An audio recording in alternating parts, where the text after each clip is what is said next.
Tafakari kidogo kwa hiki ninachokuambia. Yatakayotokea duniani hivi karibuni ni haya yafuatayo. Kabla ya kutangazwa kwa amri ya Jumapili nchini Marekani katika bunge la Seneti na kuhalalishwa kuwa ni siku ya ibada ulimwengu mzima, cha kwanza, nchi zote zinatakiwa kuwa na katiba ya aina moja. Marekani itasimamia mapinduzi yote.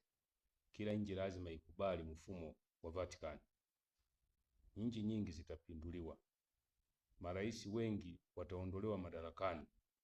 Wengi watauliwa. Katiba zitatengenezwa kwa upya kila taifa. Na hivyo kila nchi lazima ikubali kuipitisha Jumapili katika taifa lake. Wanadamu wanaoishi Marekani watakuwa wa kwanza kuipokea amri ya Jumapili, ambayo ni mkono wa Vatican, ambao ulianzishwa mfumo huo na Mfalme Konstantino wa dola ya Rumi. Wamarekani wanaoitunza Sabato watakuwa na wakati mgumu sana. Dunia haitakuwa na mfumo wa kupokea pesa mkononi. Kutakuwa na matumizi ya kadi. Mifumo hii itatumika ulimwengu mzima ili kuendana na Ufunuo 13 kuanzia 15 mpaka 18. Wale wote wenye kadi ndio watakaoruhusiwa kuuza na kununua, kujenga, kusafiri na kufanya huduma zote. Kama una kadi utaruhusiwa. Mfumo wa kadi ndio unaodhaminiwa na Vatican, ambayo ndio inayosimamia mifumo ya kidini dunia nzima. Kwa hiyo nchi nyingi zitapinduliwa, na hivyo lazima muelewe kinachokuja. Watunza Sabato watakuwa na wakati mgumu katika mataifa yote ya ulimwengu. Nchi zote zitabadilisha katiba. Kila nchi sharti iwe na amri ya Jumapili. Kwa hiyo dunia nzima itapokea Jumapili na kumuinua Papa kuwa ndiye kiongozi mkuu katika sayari hii. Mungu atawekwa pembeni na Sabato yake takatifu. Waislamu watakuwa miongoni mwa watu watakaounga mkono uongozi wa Papa, na dini zote watakubaliana kufanya hivyo. Kabla ya mapigo 7 kuanza katika sayari hii, ya kwanza, wale wote ambao wameikataa Sabato wataamuliwa kuuliwa ulimwengu mzima. Wale watakaoikataa Jumapili wataamuliwa kuuliwa dunia nzima. Wale ambao wanaishika Sabato watakuwa na wakati mgumu sana. Hawataruhusiwa kulima mashamba, hawataruhusiwa kushinda masokoni, hawataruhusiwa kusafiri, hawataruhusiwa kusoma, hawataruhusiwa kufanya huduma yoyote katika dunia hii.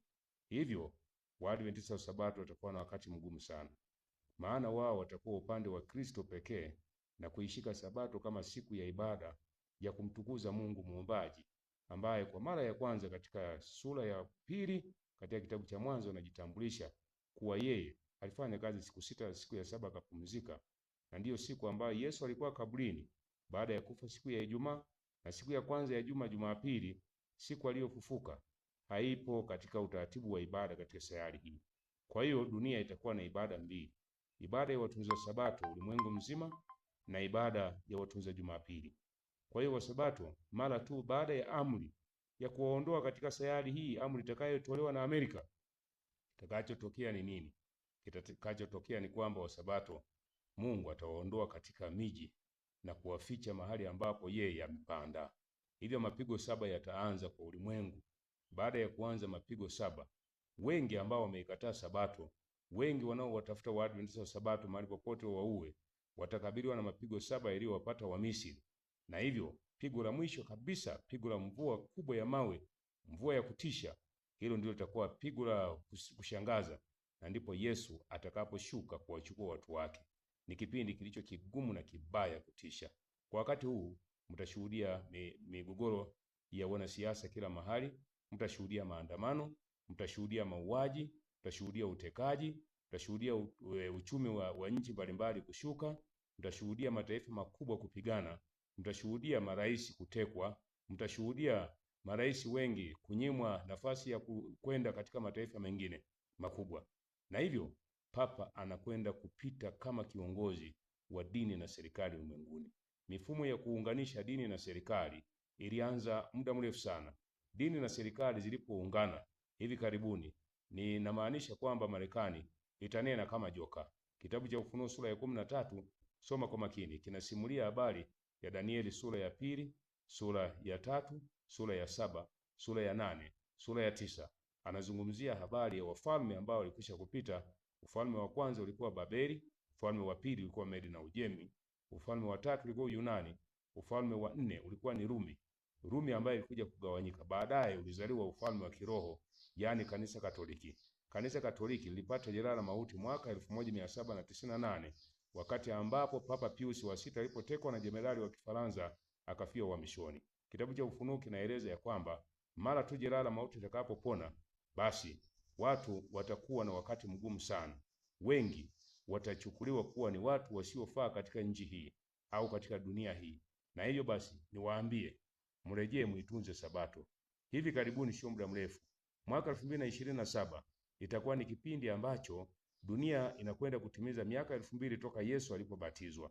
Mwaka 2031 dunia itakwenda kutimiza miaka 2000 kutoka pale ambapo Yesu alikufa msalabani. Na hivyo niwaombe miaka 490 ambayo inasimuliwa ya uhamisho wana wa Israeli wakati wakiwa wako uhamishoni. Miaka 490 ilianza toka mwaka 457 mpaka mwaka 34, na miaka 2300 iliyoanzia mwaka 457 ilikamilika mwaka 1844.